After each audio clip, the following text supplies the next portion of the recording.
Nasagip ang isang batang babaeng natagpuan sa ilalim ng Ortigas Extension Bridge sa Cainta, Rizal na nakagapos at puno ng mga sugat sa katawan. Pugad umano ng mga lulong sa droga ang lugar kung saan natagpuan ang bata na ginahasa pa umano. Narito ang aking report. Nilalanggam, maga ang muka, puno ng bugbog at sugat sa katawan. Ganyan ang kalunos-lunos na kondisyon ng matagpuan ni Jose Abarrera, ang isang nakahandusay na batang babae sa ilalim ng Ortigas Extension Bridge sa Cainta, Rizal kahapon ng tanghali. Laking gulat daw ni Abarrera dahil naghihingalo na ang bata noon. Nakatali po yung kamay sa yung leg. Opo, yung nagsasalita po siya na tulungan ko daw po siya. Yung tinulungan ko po. Dali-dali raw siyang humingi ng tulong. Ayon sa mga unang sumaklolo, nakapanlulumo ang lagay ng bata ng kanilang datnan. Agad po namin binigyan siya ng lunas. First aid po. First aid po. Tapos para po matanggal yung tali niya rito, dito, siya mga langgam sa katawan niya.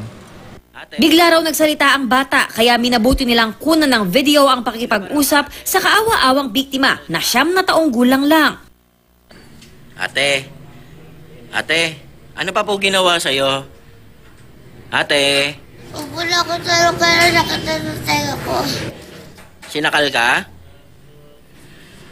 At nang tanungin kung kakilala ng bata ang suspect, Kilala mo yung nang-rape sa'yo? Ha? Buka. Sa mukha lang? dagdag pa ng mga volunteer, pihadong ginagawang hideout ng mga adik ang ilalim ng tulay.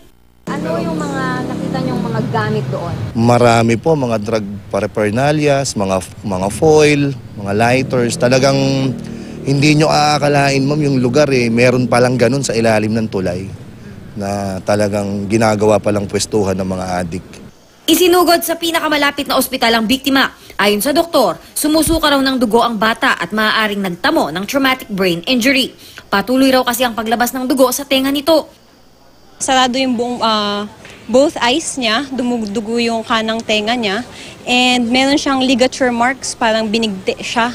Sa ngayon, nasa ligtas na kalagayan na raw ang bata, ngunit kailangan pa siyang ilipat ng ospital para sumailalim sa CT scan.